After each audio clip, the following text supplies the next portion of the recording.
Imagine por um instante que cada célula do seu corpo se transformasse em chamas vivas. Não um fogo qualquer, mas um incêndio que nascia de dentro, consumindo você por dentro como se suas veias fossem rios de lava escaldante. Era uma dor que não dava trégua, um calor insuportável que se espalhava sem piedade, arrancando o ar dos seus pulmões até você sentir que ia morrer sufocado. Não era algo externo, não era um acidente, era uma força interna, implacável, que te obrigava a se contorcer no chão, a render os dentes com tanta força que parecia que iam se quebrar. Uma agonia constante, sem pausa, sem alívio. E então, num instante, tudo mudou. Foi como se uma força invisível me arremessasse para baixo, como se eu estivesse sendo sugada por um poço sem fim, mergulhando numa escuridão tão densa que nem mesmo a imaginação mais sombria seria capaz de conceber. Era o inferno. Não uma ideia, não uma metáfora, uma realidade crua, brutal, que me engoliu por inteiro. Hoje, tenho a honra de receber Pat, uma mulher cuja vida foi transformada para sempre por uma experiência que poucos ousariam descrever. Ela esteve lá. Ela sentiu na pele o que muitos só ouvem falar em sermões ou leem em livros antigos. E agora, depois de anos guardando esse testemunho para si, ela decidiu compartilhá-lo com o mundo. Pat, seja bem-vinda. É um privilégio ter você aqui. Julie, muito obrigada por me receber. Quando olho para trás, percebo que 2008 foi apenas o começo de algo que o Senhor sempre soube que deveria ser revelado no tempo certo. Não foi por acaso que guardei essa experiência por tanto tempo, Deus tinha um propósito. E hoje, ao dividir isso com vocês, sinto que estou cumprindo uma missão que Ele colocou no meu coração. Agradeço por ter respondido ao meu chamado, porque, confesso, não estava nos meus planos. Mas quando o Senhor age, não há como resistir. Fico feliz que tenha aceitado nosso convite, Pat. Sua história é poderosa e merece ser ouvida. Por onde gostaria de começar?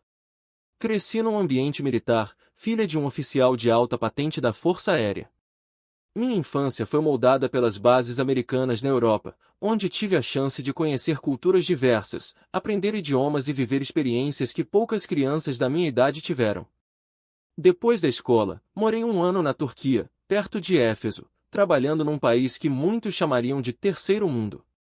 Não era uma vida fácil, mas era rica em aprendizados. Meus pais, apesar das diferenças religiosas, ele protestante, ela católica, sempre nos levaram à igreja. Desde pequena, aprendi sobre Deus, sobre Jesus, sobre os ensinamentos da Bíblia. Mas havia algo que eu não conhecia, o poder do Espírito Santo. Na adolescência, fui a um dos cruzados de Billy Graham. Naquele tempo, era comum as pessoas irem à frente movidas pela emoção do momento. Eu fui uma delas. Levantei a mão, disse que queria Jesus na minha vida, mas não houve transformação real. Foi uma conversão superficial, sem profundidade. Ninguém me discipulou, ninguém me ensinou a andar com Deus de verdade. Voltei para casa do mesmo jeito que cheguei, vazia, sem poder, sem mudança. E a vida seguiu seu curso.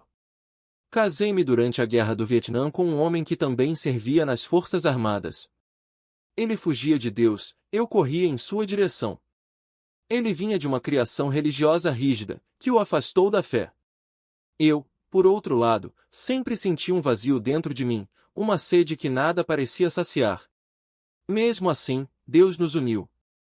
Não foi um casamento perfeito, estávamos os dois mergulhados em pecado, mas o Senhor enxergou algo em nós que nem nós mesmos víamos. Ele sabia que, um dia, nossos caminhos se encontrariam com o dele. Quando nossos filhos começaram a chegar, as coisas desandaram. Foi então que tive meu encontro verdadeiro com Cristo. Trabalhava num lugar onde uma colega, uma mulher mais velha e cheia do espírito, fumava comigo nos intervalos. Naquela época, fumar no ambiente de trabalho era normal. Enquanto soltávamos a fumaça, ela falava de Deus com uma convicção que eu nunca tinha visto. Não sabia nada sobre o batismo no Espírito Santo, sobre dons espirituais, sobre o poder que vem do alto. Mas algo nela me atraiu. Ela me convidou para a sua igreja, uma denominação tradicional, mas que acreditava na ação sobrenatural do Espírito. E eu fui, faminta por algo mais. dentro de mim, sempre houve uma fome insaciável. Quando criança, devorava livros à luz de uma lanterna debaixo das cobertas. Na adolescência, buscava conhecimento em tudo. E agora, adulta, essa mesma fome me levou a buscar a Deus de uma forma que nunca tinha feito antes. Quando ouvi sobre o batismo no Espírito Santo, soube que era aquilo que faltava em minha vida. Precisava de poder para vencer as tentações, para romper com os padrões do mundo, para viver de verdade. Eles me explicaram que era o fogo do Espírito, a unção que capacita, que transforma. E eu disse, sim, eu quero isso, que o inimigo encontrou brecha. E quando ele encontra brecha, ele não brinca em serviço. Não é à toa que a Bíblia nos alerta, sede sóbrios, vigiai, porque o diabo, vosso adversário, anda em derredor, rugindo como leão, buscando a quem possa tragar, 1 Pedro 5:8. E foi exatamente isso que aconteceu.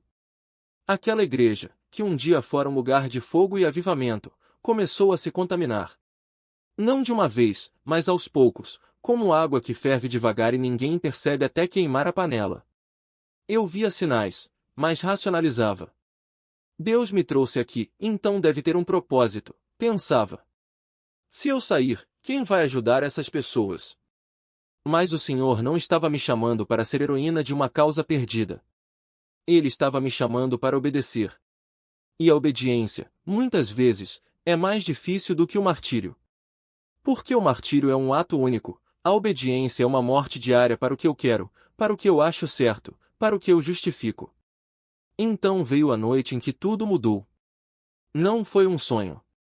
Não foi um devaneio. Foi real como o chão debaixo dos meus pés, como a dor nas minhas costas quando acordei. Eu estava lá. Em um lugar que não era deste mundo, mas que era tão tangível quanto o ar que eu respirava. Um lugar de trevas densas, de gritos que ecoavam como se fossem arrancados das gargantas de milhares. Um lugar onde o cheiro de enxofre queimava as narinas e o desespero se agarrava à pele como uma segunda camada de roupa. Eu não estava sozinha. Havia outros ali, almas perdidas, rostos que eu não reconhecia, mas que carregavam a mesma expressão. Por que não escutei?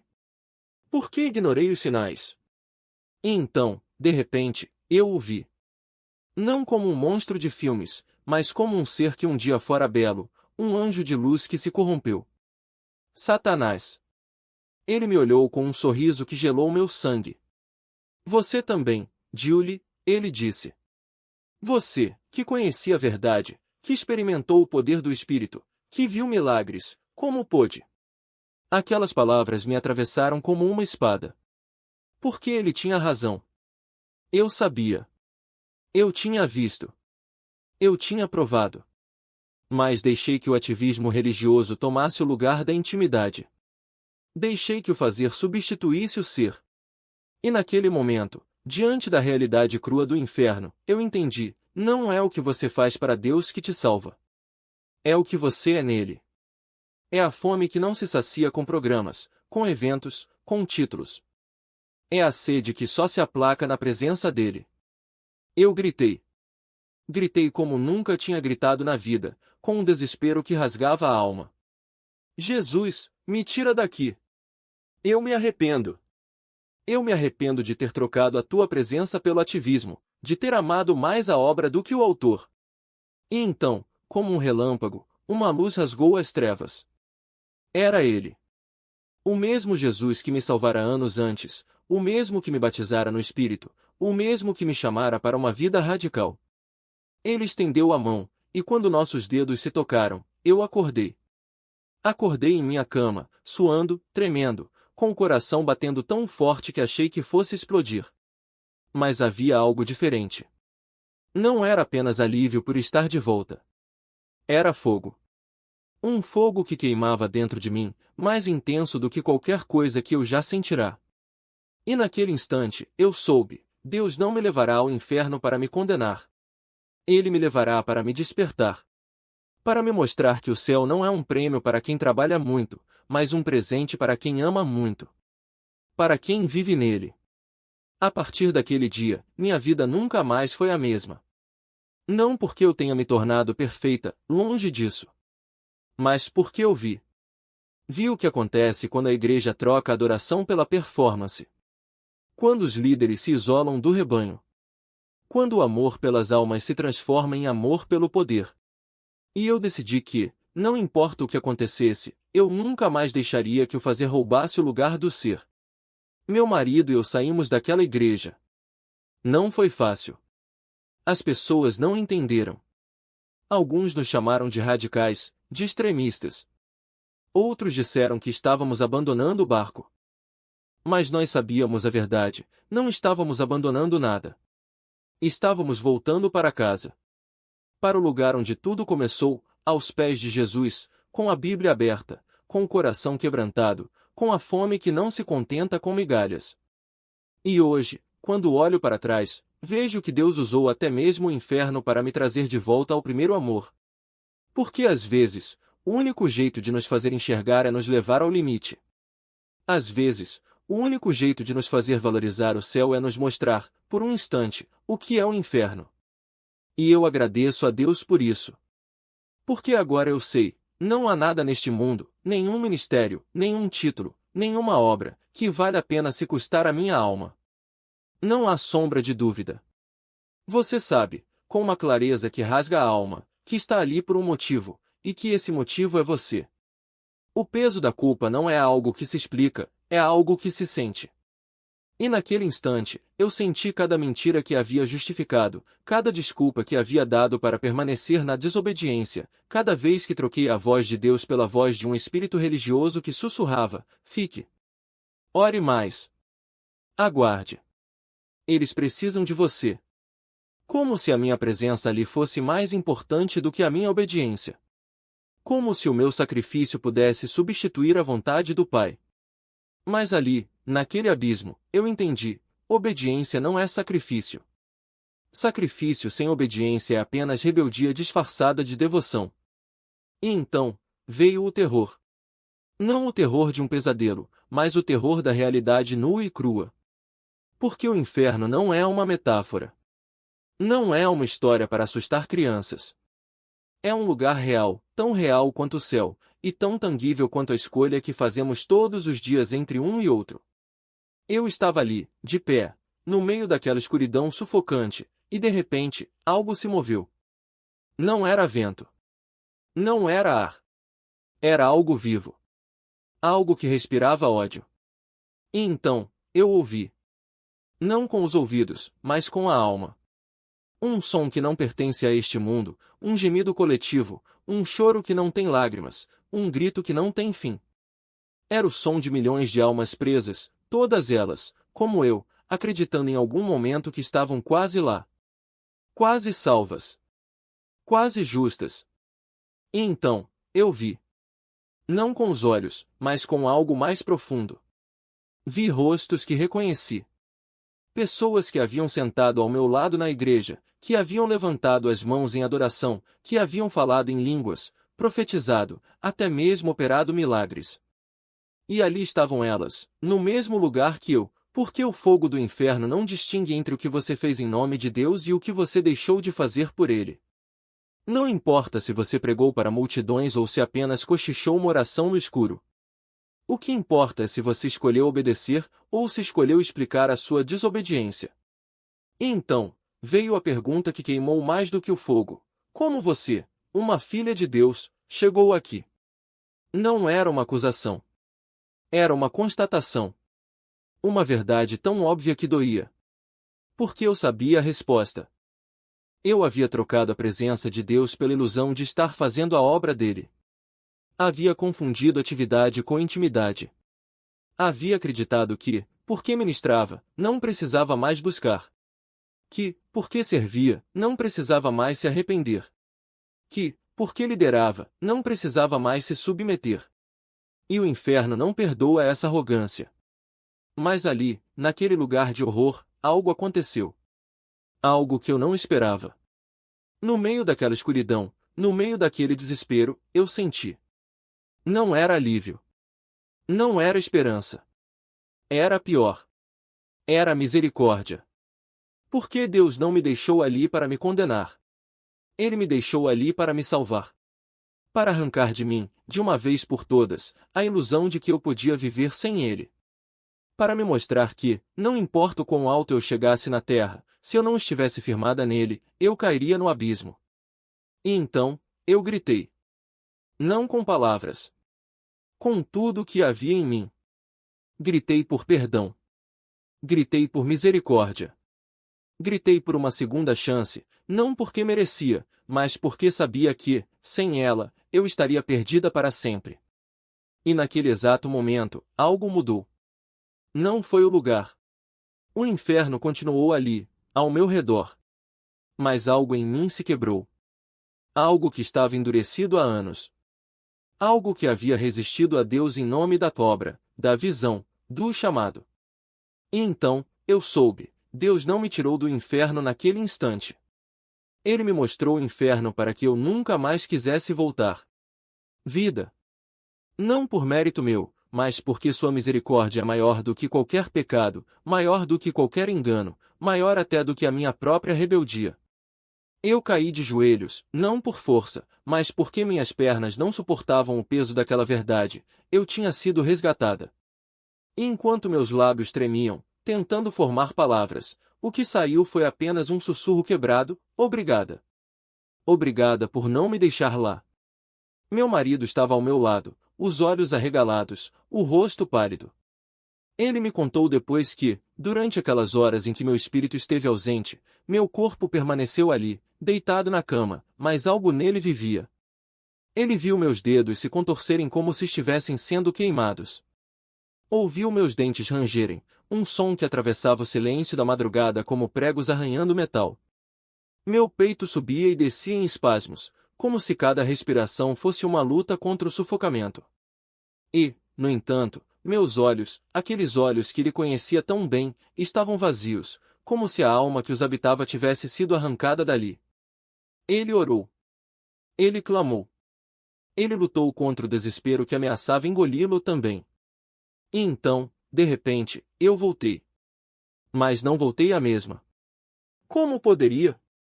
Quando seus olhos já viram o que os meus viram, quando sua alma já provou o que a minha provou, algo em você se quebra para nunca mais se recompor da mesma forma. Eu me levantei, trêmula, e a primeira coisa que fiz foi correr para o espelho. Não para me admirar, não para me consolar com minha própria imagem, mas para ter certeza de que ainda estava ali. Que aquele corpo não era mais uma casca vazia, que a vida real, a vida que eu havia desperdiçado, tinha sido devolvida a mim. E então, como um rio rompendo uma barragem, as lágrimas vieram.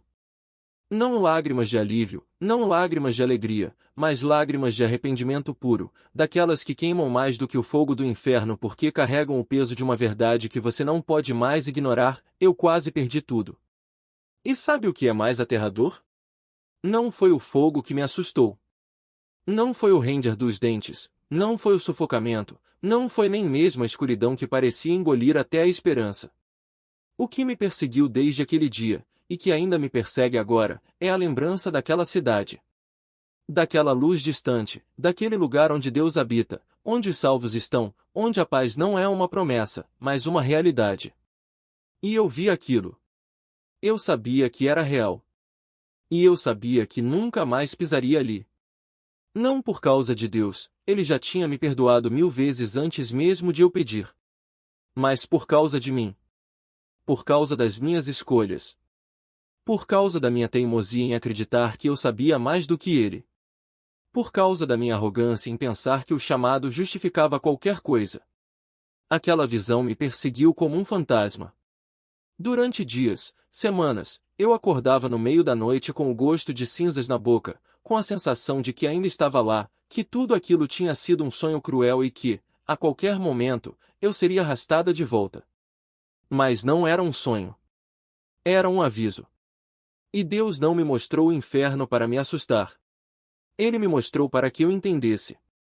Para que eu visse, com meus próprios olhos, o que acontece quando trocamos sua verdade por uma mentira, quando trocamos sua voz pelo barulho das nossas próprias justificativas. E o mais irônico? Eu pensava que estava servindo a ele. Eu pensava que estava no centro da sua vontade. Mas o inferno não é só para os que rejeitam Deus abertamente. é também para os que o usam. Para os que transformam sua graça em licença, sua palavra em ferramenta, seu amor em moeda de troca. E foi por isso que, quando voltei, eu não podia mais viver como antes. Não podia mais pregar sem tremer. Não podia mais ensinar sem chorar. Não podia mais olhar para um pecador e julgá-lo, porque eu sabia o que era estar do outro lado. Eu sabia o que era acreditar na mentira e colher as consequências. E acima de tudo, eu sabia que a linha entre o céu e o inferno não é traçada por Deus, é traçada por nós. Por cada escolha, por cada sim ou não, por cada vez que decidimos ouvir a voz do Espírito ou a voz da nossa própria carne. Então, se você está lendo isso agora e algo dentro de você está dizendo, isso não é para mim, eu te imploro, pare. Porque foi exatamente isso que eu disse. Foi exatamente isso que eu pensei. E olha onde eu quase acabei. Não espere até estar lá para acreditar. Não espere até sentir o fogo para se arrepender. Não espere até ver a cidade de Deus do outro lado do abismo para perceber que você já está do lado errado. Deus não quer que você aprenda da maneira mais difícil. Ele quer que você escolha agora. Que você volte agora. Que você grite por misericórdia agora, não porque você merece, mas porque você precisa. Porque o inferno não é um lugar para onde você é enviado. É um lugar para onde você vai, passo a passo, escolha após escolha, até que um dia acorda e percebe que já está lá. E então, meu amigo, então é tarde demais. A profundidade do seu pecado. Deus não mede esforços para abrir os olhos daqueles que Ele ama, mesmo que isso signifique deixá-los ver, por um instante, o que os espera se continuarem no caminho da rebelião. E foi exatamente isso que Ele fez comigo. Não porque eu fosse especial, mas porque Ele é fiel. Fiel em advertir. Fiel em resgatar. Fiel em não deixar que um filho seu se perca sem antes ter ouvido, de forma inegável, o chamado para voltar. Quando o espírito do temor do Senhor me invadiu, não foi um medo passageiro. Foi algo que me marcou como ferro em brasa. Não era o pavor do castigo, mas o reconhecimento da santidade de Deus, e do abismo que o pecado cavou entre mim e Ele. Esse temor não me paralisou, ele me libertou. Porque, de repente, eu entendi, o inferno não é apenas um lugar de dor, mas o resultado natural de uma vida vivida longe da presença de Deus. E a presença de Deus não é apenas luz, é fogo. Fogo que purifica os seus, mas que consome os que o rejeitam. Esse fogo não é uma metáfora. É real. É tangível. É o que queima sem consumir, porque é a própria justiça de Deus em ação. Meu marido foi testemunha silenciosa de tudo. Enquanto eu estava lá, meu corpo aqui lutava para respirar, como se cada suspiro fosse uma batalha contra as chamas que me consumiam no espírito. Ele me viu andar de um lado para o outro, os dentes cerrados, os lábios repetindo sem parar, tem misericórdia de mim, Senhor. Tem misericórdia. Ele não ouviu as vozes do outro lado, mas ouviu as minhas, e soube, pelo desespero em minha voz, que eu não estava aqui. Não de verdade. Eu estava em um lugar onde o tempo não existe, onde o arrependimento tardio é inútil, onde cada segundo é uma eternidade de tormento. E o mais assustador? Eu não sabia que, para ele, aquilo durou horas. Para mim, foram momentos que pareceram séculos. Quando voltei, não foi como acordar de um sonho. Foi como ser arrancada de um pesadelo e jogada de volta à realidade, só que a realidade agora tinha um peso diferente. Cada palavra que eu dizia, cada gesto, cada respiração carregava a urgência de quem sabe que o tempo é curto. E o Espírito Santo começou a me mostrar, um a um, os pecados que me levaram até lá. Não eram apenas as coisas óbvias, as mentiras, as palavras duras, os momentos de orgulho. Eram as pequenas escolhas diárias, as omissões, os sim ditos quando deveria ter dito não, os não quando deveria ter dito sim. Deus não me mostrou apenas o que eu fiz, mas o que eu deixei de fazer. E cada revelação era como uma facada no coração, porque eu via, com clareza cristalina, como cada uma daquelas falhas tinha me afastado dele. O arrependimento verdadeiro não é um pedido de desculpas vazio. Não é dizer eu errei e seguir em frente como se nada tivesse acontecido. É reconhecer que cada pecado foi uma traição, contra Deus, contra mim mesma, contra aqueles que Ele colocou no meu caminho. É cair de joelhos e dizer: eu pequei. Eu mereço o inferno. Mas, Senhor, por tua misericórdia, lava-me com o sangue de Jesus. É não apenas confessar, mas abandonar. É não apenas pedir perdão, mas mudar. E foi isso que o Espírito Santo começou a operar em mim. Não de uma vez, mas dia após dia, revelação após revelação, quebrantamento após quebrantamento. Por anos, eu não consegui falar sobre o que vi. Não porque tivesse medo, mas porque as palavras pareciam pequenas demais para descrever o que eu havia experimentado.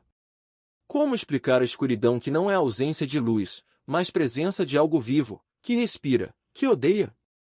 Como descrever o fogo que queima sem consumir, mas que destrói tudo o que toca? Como transmitir a sensação de estar em um lugar onde o tempo não existe, mas o sofrimento é eterno? Eu não conseguia. Ainda não consigo, totalmente. Mas o que eu posso dizer é isto: se você está lendo estas palavras, Deus está falando com você. Não importa o que você tenha feito. Não importa quão longe tenha ido. Não importa quão endurecido esteja o seu coração. Ele está chamando você de volta, agora. Porque o inferno não é um lugar para onde você é enviado. É um lugar para onde você vai, escolha após escolha, até que um dia acorda e percebe que já está lá. E então, meu amigo, então é tarde demais. Mas hoje? Hoje ainda há tempo. Hoje ainda há misericórdia.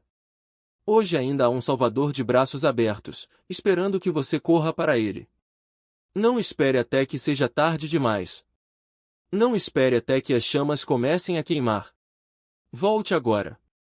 Grite por misericórdia agora. Porque Deus não quer que você aprenda da maneira mais difícil. Ele quer que você escolha a vida, agora. Lugar onde o orgulho te cega e a rebeldia te arrasta. Presunção. Foi essa palavra que queimou dentro de mim como um ferro em brasa. E então eu entendi, eu havia presumido demais. Presumido que tinha tempo. Presumido que minhas escolhas não tinham peso. Presumido que Deus fecharia os olhos para o meu coração dividido.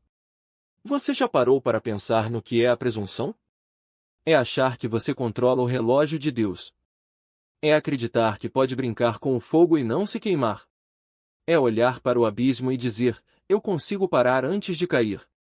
Mas o abismo não avisa. Ele apenas engole.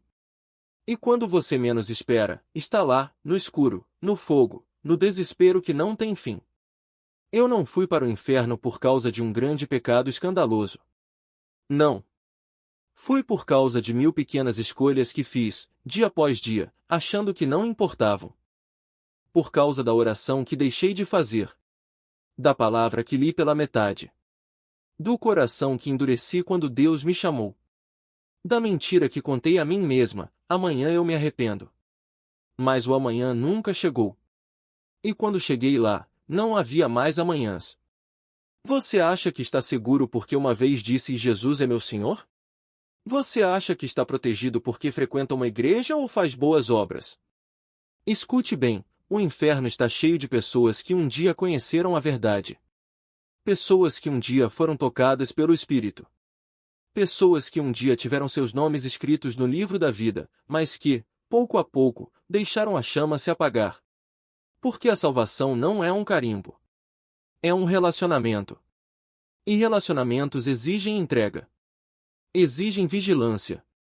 Exigem que você lute, todos os dias, para não deixar o pecado te roubar o que Deus te deu.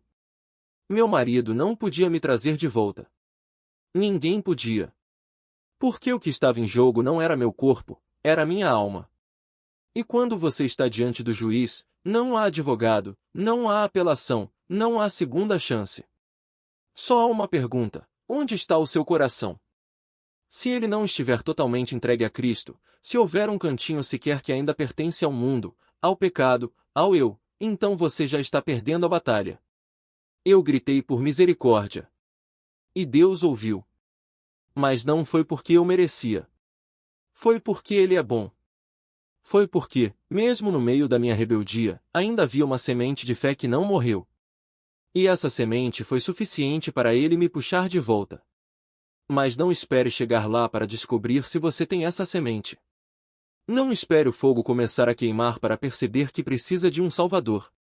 A Bíblia diz que o inferno é um lugar de pranto e ranger de dentes. Você sabe o que é ranger os dentes? É o som de quem percebe, tarde demais, que jogou fora a única coisa que importava. É o som de quem vê a porta se fechar e sabe que nunca mais vai abrir. É o som de quem entende, no último segundo, que a graça era real, e que ele a desprezou. Eu voltei para contar isso a você. Não porque sou especial. Não porque tenho uma história mais impressionante que a sua. Mas porque Deus me deu uma segunda chance para que eu pudesse gritar para você: acorde! Enquanto há tempo. Enquanto ainda há misericórdia. Enquanto ainda há um Salvador de braços abertos, esperando que você corra para ele. Não espere que o medo te convença. Não espere que a dor te desperte. Não espere que seja tarde demais. Hoje é o dia. Agora é a hora. Porque amanhã pode não existir. E se existir, pode ser tarde demais.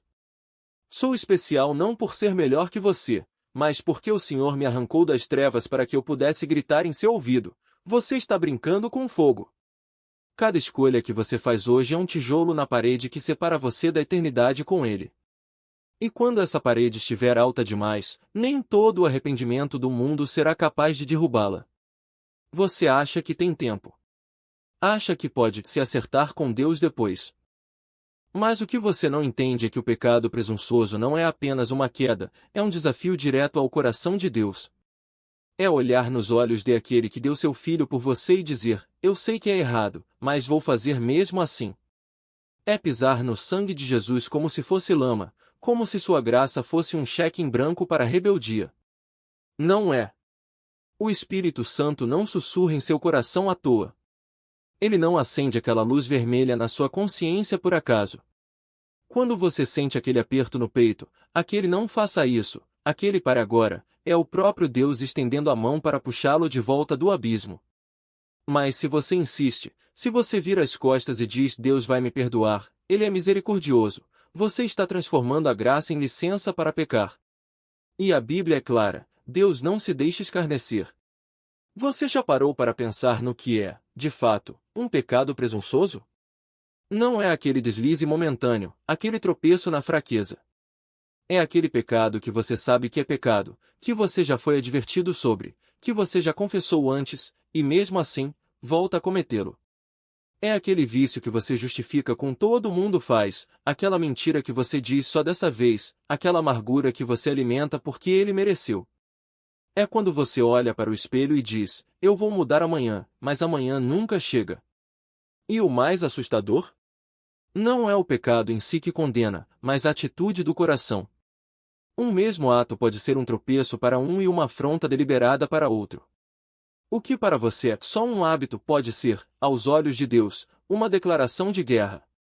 Porque Ele não olha apenas para o que você faz, Ele olha para por que você faz. Ele vê se você está lutando, se está clamando por ajuda, se está se humilhando. Ou se está, de braços cruzados, dizendo: eu faço o que eu quero, Deus que se vire. Você acha que está seguro porque já nasceu de novo? Por que frequenta a igreja? Por que fala em línguas? Engano. O novo nascimento regenera o seu espírito, mas a sua alma, essa arena de batalhas entre a carne e o espírito, ainda carrega as cicatrizes do passado. E essas cicatrizes? São portas abertas para o inimigo. São aquelas coisinhas que você acha que não têm importância, a raiva que explode, a língua afiada, o olhar de cobiça, o coração endurecido. São os demônios que você convidou para morar em você quando disse sim para o pecado pela primeira vez, e agora eles não querem sair. Você já se perguntou por que, mesmo depois de se converter, ainda luta contra os mesmos pecados? Por que aquela tentação volta, mais forte, como se nunca tivesse saído? Por que você não os expulsou? Você os alimentou. Deu-lhes espaço. Deixou que se enraizassem. E agora, eles riem de você enquanto você tenta, em vão, se livrar deles com suas próprias forças. Não funciona assim. Você precisa de mais do que força de vontade, você precisa de autoridade. Precisa de jejum, oração e quebrantamento. Precisa arrancar, pela raiz, aquilo que o está matando. E se você acha que estou exagerando, lembre-se, o inferno está cheio de pessoas que achavam que tinham tempo. Pessoas que ouviam a voz de Deus e diziam depois. Pessoas que viam os sinais e viravam o rosto. Pessoas que sabiam a verdade, mas preferiam a mentira. Não seja uma delas. Hoje, agora, neste exato momento, Deus está lhe dando uma escolha, obediência ou rebeldia. Santidade ou pecado. Vida ou morte. Não espere até que seja tarde demais para descobrir que a graça não é um passe livre para a desobediência. Não espere até que o juízo chegue para perceber que Deus não brinca em serviço. Ele é amor, sim, mas também é fogo consumidor. Ele é misericórdia, sim, mas também é justiça. E a mesma mão que te resgatou pode, se você insistir em desafiá-lo, deixá-lo cair no abismo que você mesmo cavou. A escolha é sua. Mas lembre-se, cada sim que você diz ao pecado é um não que você diz a Deus. E cada não a Deus é um passo mais perto da perdição. Não brinque com isso. Não brinque com ele. Porque no fim, só restará uma pergunta: onde você estará quando o livro da vida for aberto? Lifestyle, um estilo de vida que não glorificava a Deus, mas sim a si mesmo. Ele não pastoreava o rebanho, ele o explorava. Não edificava vidas, ele as controlava. E o mais perigoso de tudo, ele não servia ao Senhor, mas exigia que o Senhor servisse aos seus caprichos. Você já parou para pensar quantos líderes hoje se escondem atrás de títulos pomposos, mas não têm o coração de um verdadeiro servo? Quantos se autodenominam apóstolos ou profetas, mas não passam de mercadores da fé, vendendo promessas vazias em troca de poder e influência? A Bíblia é clara: ai de vós, escribas e fariseus, hipócritas! Por que devorais as casas das viúvas, e para o justificar, fazeis longas orações? Por isso, sofrereis mais rigoroso juízo. Mateus 23:14. E o mesmo juízo que caiu sobre os religiosos da época de Jesus está caindo hoje sobre aqueles que trocaram a humildade pelo orgulho, a verdade pela manipulação. O sectarismo não é apenas uma divisão, é uma armadilha.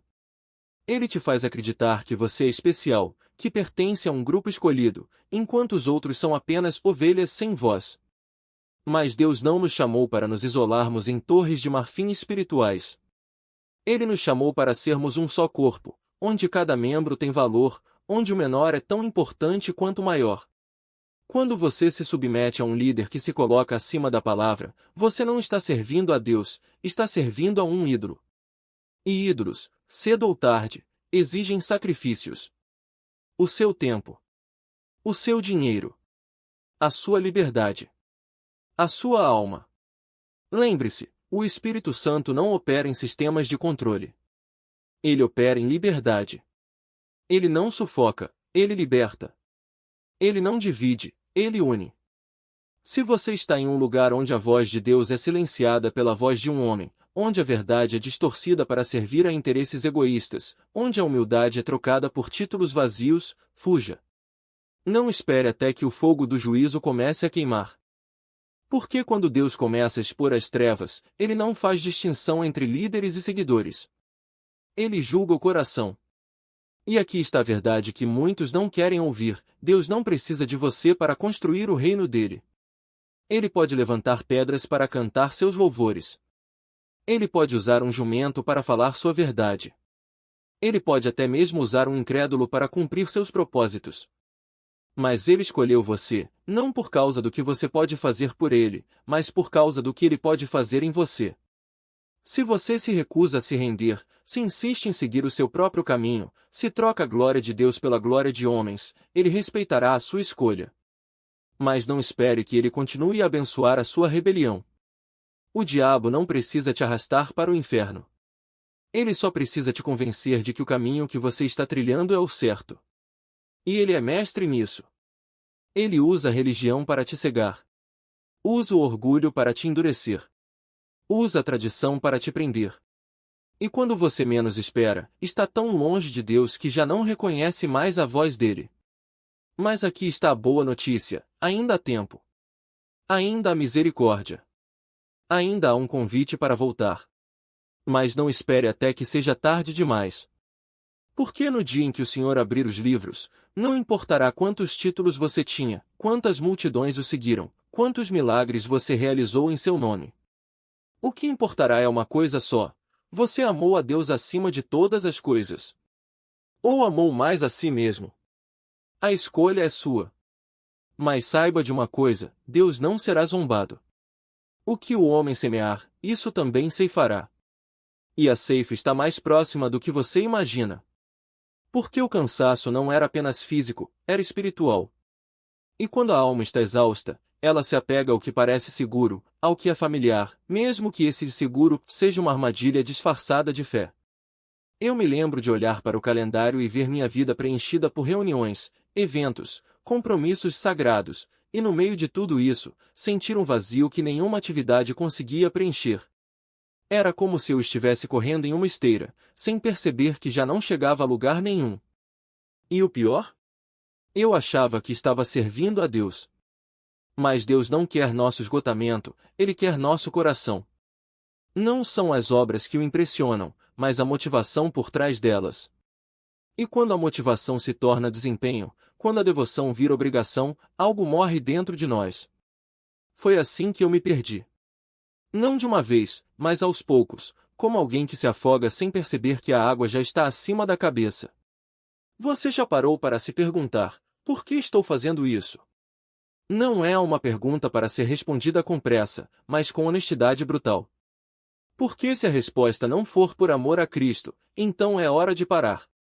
Não importa se todos ao seu redor aplaudem, se os títulos são impressionantes, se as multidões o chamam de abençoado. Deus não mede sucesso pelo que os outros veem, mas pelo que ele vê, e ele vê o coração. E o coração, quando está cheio de si mesmo, não tem espaço para ele. Foi isso que o Espírito Santo me mostrou quando disse não àquela liderança. Não era apenas sobre uma posição na igreja, era sobre um espírito que se infiltrava sorrateiro, como uma raiz de amargura crescendo no escuro. Um espírito que diz: você merece mais. Você é especial. Você é chamado para algo maior. E de repente, a humildade vira fraqueza, a submissão vira subserviência, e o amor se transforma em controle. Mas Deus não nos chama para sermos estrelas. Ele nos chama para sermos servos. E há uma diferença abismal entre os dois. O servo não precisa de holofotes, porque sua recompensa não está aqui. O servo não busca aplausos, porque sabe que o único aplauso que importa é o do Pai. E o servo não se eleva, porque entende que a verdadeira grandeza está em se abaixar, como Cristo, que lavou os pés dos discípulos. Foi quando parei de correr que finalmente ouvi sua voz. Não em meio ao barulho das multidões, mas no silêncio do meu quarto, quando as lágrimas lavaram a poeira da religiosidade e me lembraram do que realmente importava. Não eram os programas, as estratégias, os métodos, era ele. Só ele. E quando você o encontra de verdade, tudo mais perde o brilho. Mas aqui está o alerta: o inimigo não desiste fácil.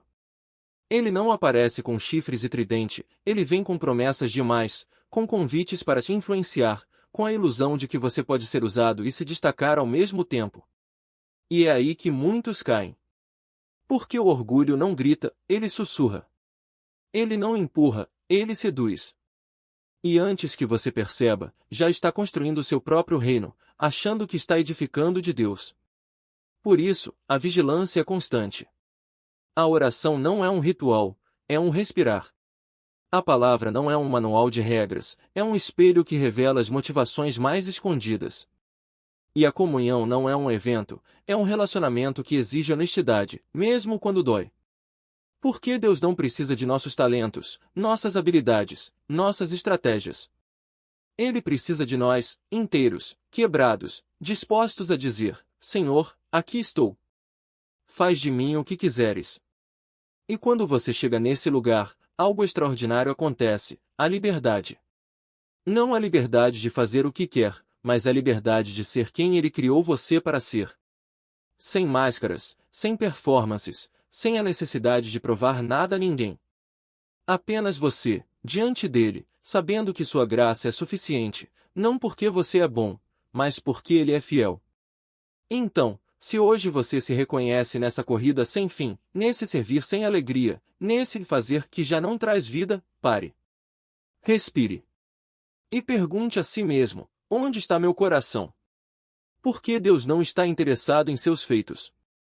Ele está interessado em você. E se você der a ele o que realmente importa, ele fará o resto.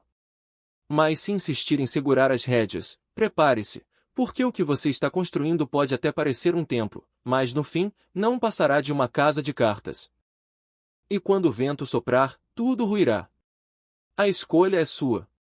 Mas lembre-se, Deus não se deixa escarnecer. O que você semeia, colherá. E a colheita está mais próxima do que imagina. Perguntar-se: será que exagerei? Porque, Julie, eu não perguntei a Deus. Apenas fiz o que acreditava ser o padrão esperado de mim, afinal, sou crente, então devo servir, certo?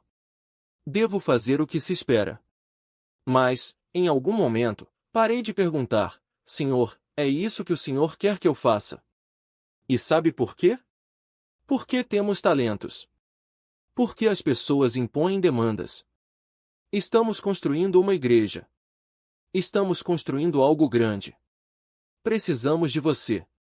E todos sabem como funciona: 20% fazem 80% do trabalho. Esses 20% vivem exaustos. Porque, em vez de discipular os novos convertidos, de ensiná-los a andar no Espírito, logo os colocam para trabalhar. Você pode ajudar no berçário. Pode liderar esse ministério? Enquanto a palavra de Deus fica em segundo plano. Mas pense comigo: se você não está sendo cheio, como pode dar algo a alguém?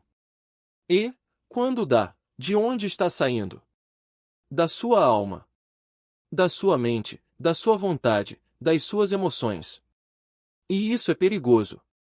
Porque o poder que vem da alma é mortal. Você já viu o que acontece em países onde a feitiçaria e os espíritos familiares dominam?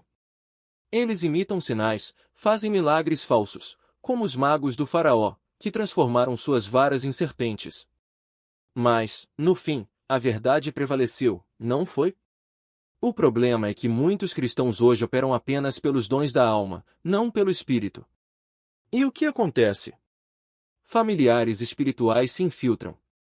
Porque quando você ministra a partir da sua mente, das suas emoções, do seu esforço, e não da unção de Deus, o inimigo encontra a brecha. E o que era um dom se torna um forte de engano. A consciência se cauteriza, e você nem percebe. A consciência é a bússola moral que Deus colocou em você. Ela distingue entre o certo e o errado. Mas se você a ignora, se vive pelo sinto que é assim, está brincando com fogo. Eu sigo meu coração? Não. O coração engana. A Bíblia diz que enganoso é o coração, mais do que todas as coisas. Você não segue sentimentos, você segue o Espírito Santo. Porque quando você vive pela alma, pelas emoções, pela razão humana, vive em cativeiro. E o pior? Nem percebe. Sabe qual é a maior ignorância? Rejeitar algo sem conhecer. Muitos dizem isso não é de Deus, sem sequer buscar a verdade. Mas só há uma coisa que renova a mente, a palavra de Deus. Só ela. Porque a mente é o campo de batalha. E o diabo só entra por uma porta, a alma, mente, vontade e emoções. É ali que ele planta sementes de engano, e muitos nem percebem. Olhe para Saul. Ele perdeu a unção e não soube. Olhe para Sansão, que só percebeu no último momento. Olhe para Salomão, o homem mais sábio da terra, que caiu por causa da presunção. Eu tenho esse dom, então posso fazer. Isso é pecado de arrogância. E o orgulho foi o primeiro pecado. Foi o que derrubou Eva, a soberba da vida, a cobiça dos olhos, a concupiscência da carne. Foi o que Jesus venceu no deserto, para que nós também pudéssemos vencer. Mas muitos hoje vivem como se fossem imunes. Eu nunca me desviaria. Isso é orgulho. Eu sou mais espiritual que fulano. Isso é exaltação. Tenho um ministério, escrevi 150 livros, tenho uma plataforma. E daí? O amor ao dinheiro, a vaidade, a autossuficiência, tudo isso vem das mesmas raízes, a soberba, a cobiça, a luxúria. E o que a Bíblia diz? O amor ao dinheiro é a raiz de todos os males. Mas não é só o dinheiro, é o amor a essas coisas. É o que alimenta o ego. E hoje, os cambistas não estão mais do lado de fora do templo. Estão dentro. Vendendo ilusões, explorando a fé, transformando o evangelho em produto. Mas Deus não mudou. Ele ainda exige santidade. Ele ainda pede que você se examine à luz da sua palavra. Que você se humilhe, que peça ao Espírito Santo para revelar as áreas de engano. Porque, no fim, não é sobre o que você faz, mas de onde você faz. Não é sobre quantos livros escreveu, quantos púlpitos ocupou, quantas vidas tocou. É sobre se você está operando no espírito ou na carne. Se está sendo guiado pela palavra ou pelas emoções. Se está construindo para Deus ou para si mesmo. Então, antes que seja tarde, pare. Busque a Deus em jejum e oração. Deixe que Ele sonde seu coração. Porque a colheita vem, e ela vem rápido. E quando vier, você vai querer estar do lado certo. Não do lado das obras da carne, mas do lado da unção. Não do lado do esforço humano, mas do lado do poder de Deus. A escolha é sua. Mas lembre-se, Deus não se deixa zombar. O que você semeia hoje, colherá amanhã. E o amanhã pode estar mais perto do que você imagina. E entreguei cada tragada aos pés da cruz. Não foi fácil. A luta foi real. Os primeiros dias foram um martírio, as mãos tremiam, a mente gritava, o corpo implorava. Mas algo maior do que eu estava em operação. Cada vez que a vontade de acender um cigarro surgia, eu fechava os olhos e declarava: este corpo é templo do Espírito Santo. Não sou mais escravo do vício, sou livre em Cristo. E, pouco a pouco, a cadeia foi quebrada. Não por minha força, mas pela unção que desce quando obedecemos. E aqui está a verdade que muitos não querem ouvir: o Espírito Santo não negocia. Ele não aceita desculpas, não faz concessões. Ou você se rende por completo, ou continua preso em círculos de justificativas. Ah, mas eu só fumo socialmente, Deus sabe que meu coração é puro, isso não é pecado, é só um hábito. Mentiras. Mentiras que o inimigo sussurra para manter você na zona de conforto da religiosidade, onde tudo parece certo, mas nada é transformado. A questão não é o cigarro em si, é a rebeldia disfarçada de normalidade. É a escolha de viver pela carne quando o Espírito já lhe deu poder para vencer. É a presunção de achar que pode brincar com o fogo e não se queimar. E o pior?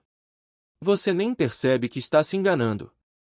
Porque o pecado presumido é assim, ele se veste de bom senso, de tradição, de todo mundo faz. Mas Deus não olha para o que todo mundo faz. Ele olha para o que você faz quando ninguém está vendo. Ele pesa suas motivações, não suas desculpas. Lembra daquela passagem em Provérbios?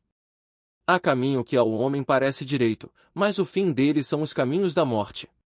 Não é exagero. É realidade.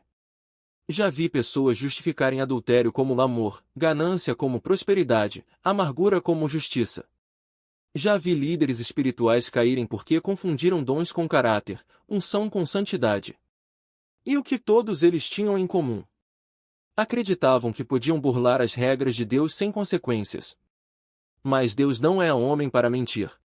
Se ele disse que sem santidade ninguém verá o Senhor, ele não vai mudar de ideia porque você tem um ministério, um título ou uma multidão que te aplaude.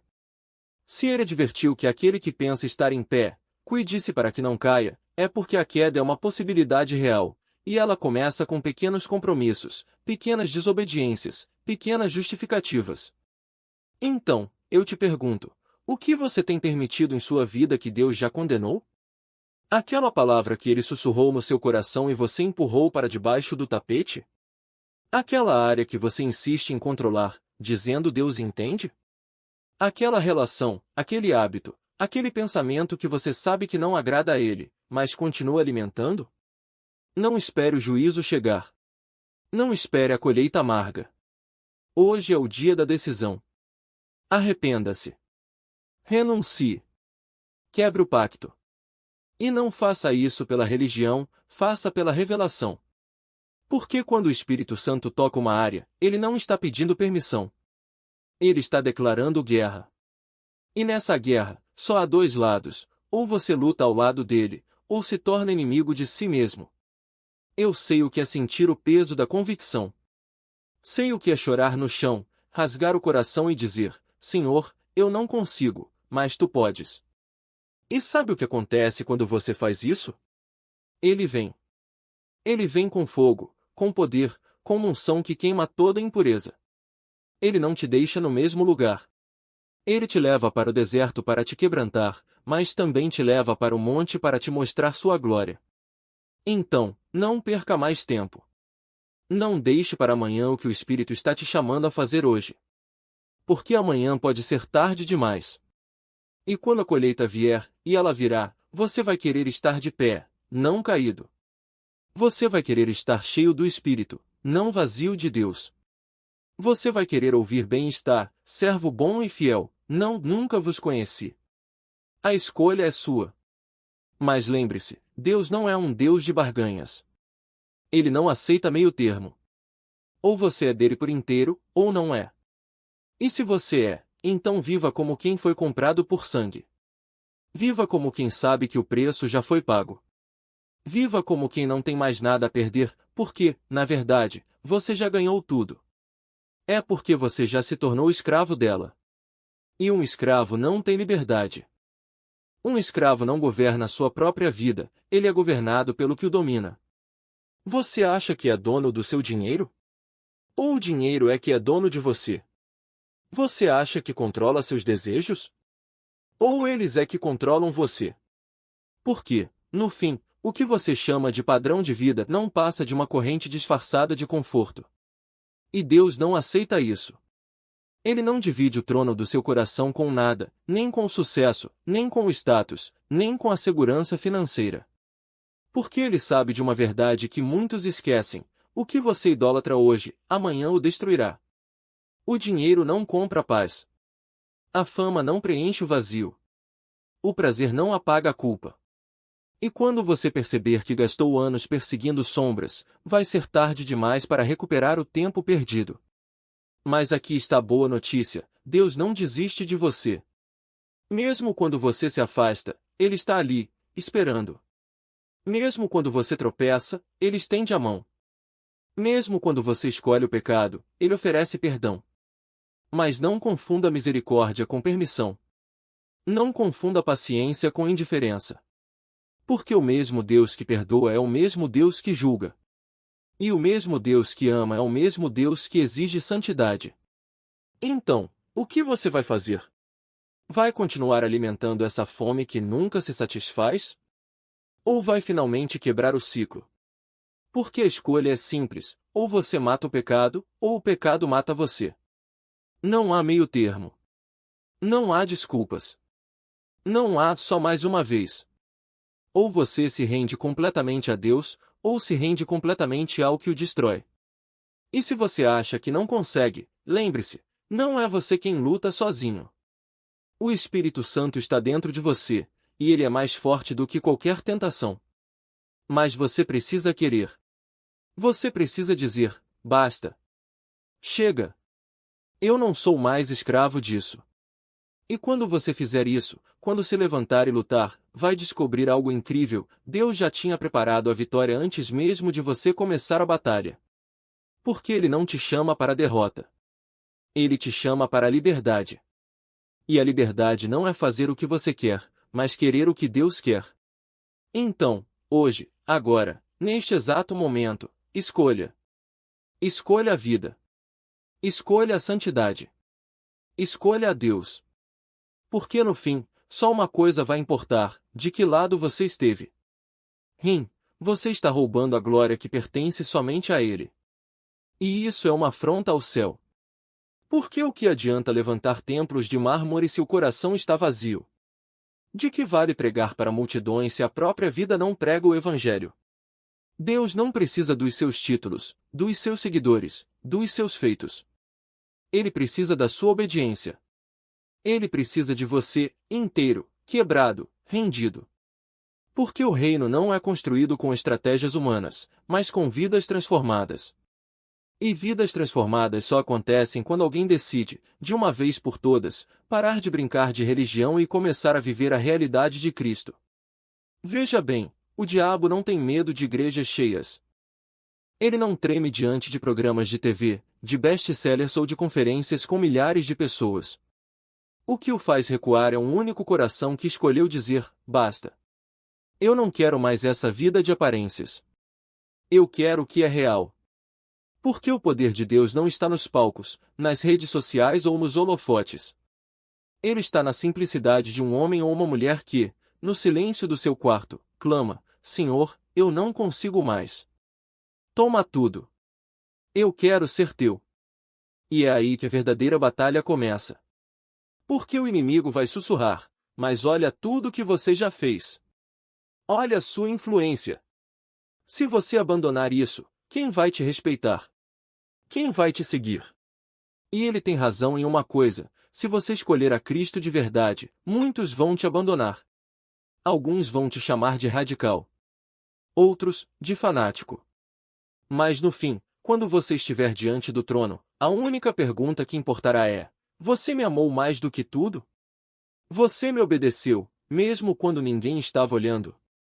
Porque o reino não é sobre números. Não é sobre fama. Não é sobre sentir-se bem.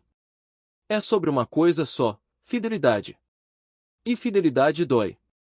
Ela exige que você largue as máscaras, que confesse suas fraquezas, que peça perdão quando errar.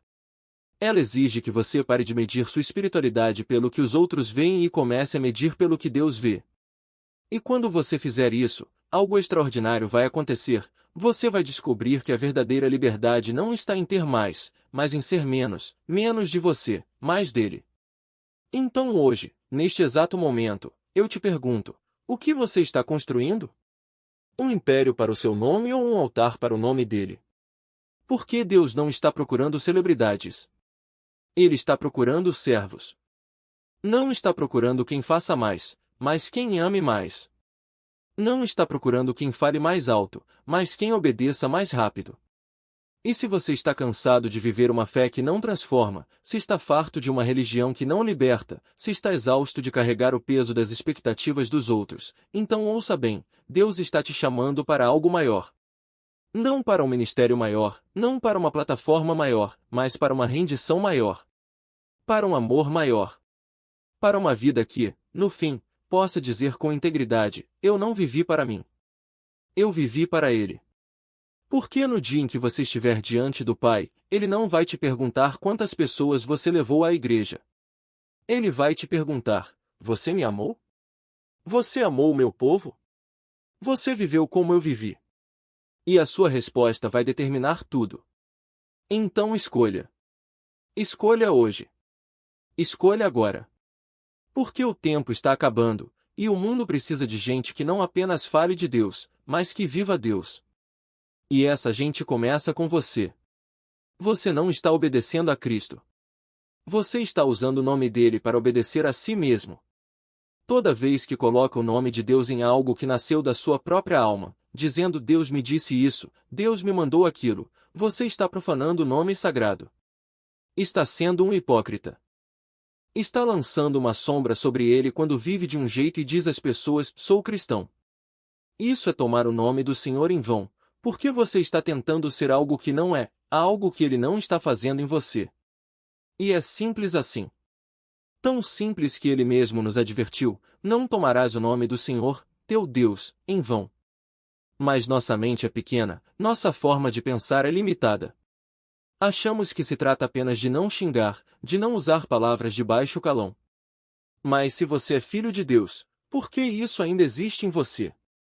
Por que a influência do inimigo, um espírito imundo que ainda habita em áreas não consagradas da sua alma? E como se livrar disso? Confessando. Pedindo ajuda ao Senhor. Resistindo ao diabo, porque a Bíblia diz que ele fugirá de você. Você tem vontade própria, use-a para resistir ao pecado presunçoso, aquele que você insiste em cometer sabendo que é errado. O que mais me preocupa são as pessoas que evoluíram, ou melhor, devoluíram, a ponto de não sentirem mais convicção. Não é onde você está agora que importa, mas para onde está sendo levado. Se eu tivesse continuado naquele caminho, onde teria chegado?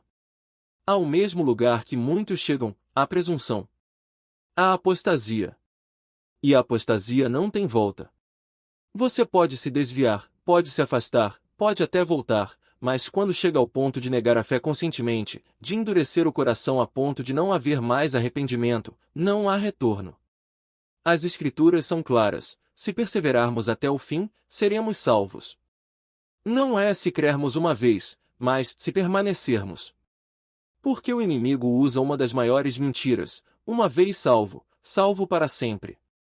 Mas como pode haver uma grande apostasia, como a Bíblia anuncia, se as pessoas nunca tiveram a verdadeira fé? A resposta está aí. Paulo escreveu a Timóteo: o Espírito diz claramente que, nos últimos tempos, alguns apostatarão da fé, dando ouvidos a espíritos enganadores e a doutrinas de demônios, que falam mentiras com hipocrisia, tendo a consciência cauterizada. Cauterizada, queimada, insensível. É isso que acontece quando você brinca com o pecado, quando acha que a graça é uma licença para viver como quiser. Quando pensa: já confessei, estou perdoado, posso continuar. Isso é presunção. É abusar da misericórdia de Deus. É achar que Ele é obrigado a te salvar, não importa o que você faça. Em Apocalipse, o próprio Jesus adverte: se alguém acrescentar algo a estas palavras, Deus acrescentará sobre ele as pragas descritas neste livro, e se alguém tirar algo das palavras do livro desta profecia, Deus tirará sua parte da árvore da vida e da cidade santa. Muitos acrescentam, inventam doutrinas que a Bíblia não ensina. Outros tiram, negam o poder de Deus, dizem que certas coisas não são para hoje, dividem a igreja em nós acreditamos nisso, mas não naquilo. E o resultado? Separação. Exclusão da cidade santa. Para sempre. É assim que começa. Você começa bem, com fome, com sede de Deus, com disciplina, com paixão. Mas então vem o primeiro compromisso. Depois outro. E mais outro. E de repente, você já não está mais servindo ao Senhor, está servindo a si mesmo, disfarçado de espiritualidade. É aí que entra a armadilha do morno. É por isso que Jesus diz: oxalá fosses frio ou quente. Mas, porque és morno, estou a ponto de vomitar-te da minha boca. Não é um convite para ser mediano. É um aviso: a mornidão é o caminho mais curto para a apostasia. Então, onde você está hoje?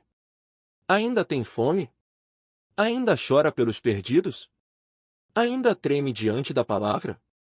Ou já se acostumou com o pecado, com a rotina religiosa, com a ilusão de que está tudo bem? Não espere chegar ao ponto em que não há mais volta. Não brinque com o fogo da presunção. Porque no dia em que você estiver diante do trono, não será sobre quantas pessoas você evangelizou que ele perguntará. Será: você me amou de verdade? Você amou o meu povo como eu amei? Você viveu como eu vivi? E a sua resposta vai definir tudo. E quando vi essa imagem, não soube quem a criou ou o que representava aquela escultura. Mas no instante em que meus olhos a encontraram, algo dentro de mim gritou: é isso. É o retrato exato do homem sem Deus. É o vazio que consome, o abismo que se alarga, a escuridão que se instala quando se rejeita o único caminho, a única verdade, a única vida. Esse é o homem que insiste em pecar de propósito, que brinca com o fogo da presunção, que acha que pode preencher o buraco em seu peito com qualquer coisa, menos com aquele que o criou para ser preenchido. E esse vazio só cresce. Cresce até não restar mais nada. Até que a alma se torne um deserto árido, um poço sem fundo, um túmulo de desejos mortos. Mas sabe o que é mais impressionante? Ele mesmo cria esse vazio para depois preenchê-lo. Ele permite que você sinta fome para que, quando você clamar, ele possa saciá-la. Ele deixa você sentir a sede para que, quando você buscar água viva, ele possa saciar sua alma para sempre. Porque essa é a escolha que define tudo. Você pode continuar cavando seu próprio abismo, ou pode deixar que ele o tire das trevas e o plante em seu reino de luz. Não há meio termo. Não há atalhos. Não há outra porta. Ninguém vem ao Pai senão por mim, disse Jesus. E ele não estava dando uma sugestão, estava declarando a única verdade que pode salvar. Se você quer que esse vazio seja preenchido, se quer que essa sede seja saciada, se quer que essa escuridão seja dissipada, só há um caminho: render-se ao Espírito Santo, que convence do pecado, da justiça e do juízo. É Ele quem abre os olhos, quem quebra as correntes, quem transforma o coração de pedra em coração de carne. E hoje, agora mesmo, essa escolha está diante de você. Você pode continuar fingindo que está tudo bem, que o pecado não tem consequências, que a religião vazia é suficiente. Ou pode reconhecer que, sem ele, você não é nada. Que, sem ele, você está perdido. Que, sem ele, você está condenado a viver e morrer nesse vazio que só ele pode preencher. Então, o que você vai fazer? Vai esperar até que seja tarde demais? Até que o último suspiro escape de seus lábios e não haja mais volta? Ou vai se prostrar agora, com o coração quebrantado, e dizer: Senhor, eu não consigo mais. Preencha-me. Salve-me. Transforme-me. Porque Ele está aqui. Ele está ouvindo. E Ele não despreza um coração contrito e humilhado. Pelo contrário, Ele corre ao encontro do filho pródigo, Ele abraça a ovelha perdida, Ele levanta o caído e restaura o quebrantado. Mas Ele não força a porta. Ele espera. Ele chama. E hoje, neste exato momento, Ele está chamando você. Então, antes que seja tarde, antes que o dia se acabe, antes que a oportunidade se feche para sempre, responda. Diga sim. Abra a porta. Deixe-o entrar. Porque, no final das contas, não é sobre o que você fez ou deixou de fazer. É sobre o que Ele já fez por você. É sobre o sangue derramado na cruz, o preço pago, a dívida cancelada. É sobre a graça que não merecemos, mas que Ele nos oferece de graça. E se você disser sim hoje, se você se render agora, algo extraordinário acontecerá. O vazio será preenchido. A sede será saciada. A escuridão será dissipada. E você saberá, no mais profundo do seu ser, que não há nada neste mundo, absolutamente nada, que se compare à plenitude de viver nele. Então, vamos orar. Vamos clamar juntos. Vamos entregar tudo nas mãos daquele que pode transformar até o mais duro dos corações. Vamos pedir que o Espírito Santo venha com poder, quebre as cadeias, cure as feridas e nos leve para a casa do Pai, onde há alegria eterna, paz inabalável e amor que nunca acaba. Pai, nós te agradecemos porque Tu és bom. Porque Tu és misericordioso. Porque, mesmo quando não merecíamos, Tu enviaste Teu Filho para morrer em nosso lugar. E hoje, neste momento, nós te pedimos, não deixe que nenhuma alma que ouviu esta palavra se perca.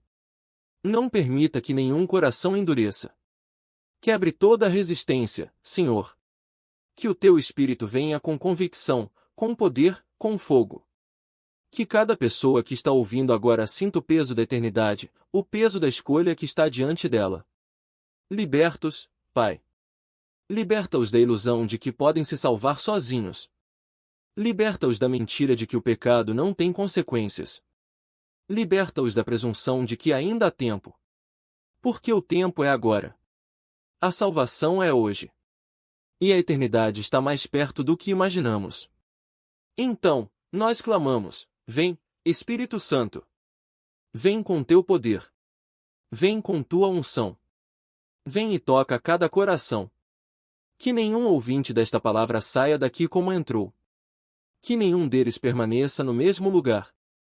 Que todos sejam transformados, restaurados, renovados. Que todos experimentem o teu amor, a tua graça, a tua misericórdia. E nós te agradecemos, Pai, porque tu ouves. Porque tu respondes.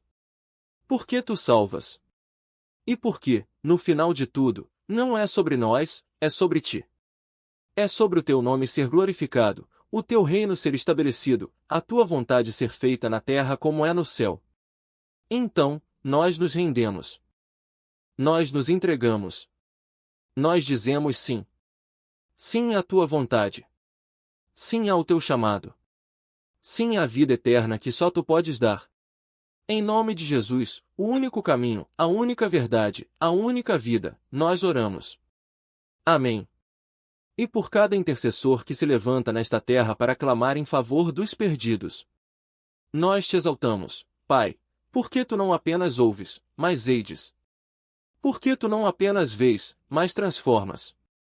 Porque tu não deixas nenhum coração que se abre ao teu toque sem resposta. Agradecemos-te, Deus Trino, Pai, Filho e Espírito Santo, por cada vida que este testemunho alcança.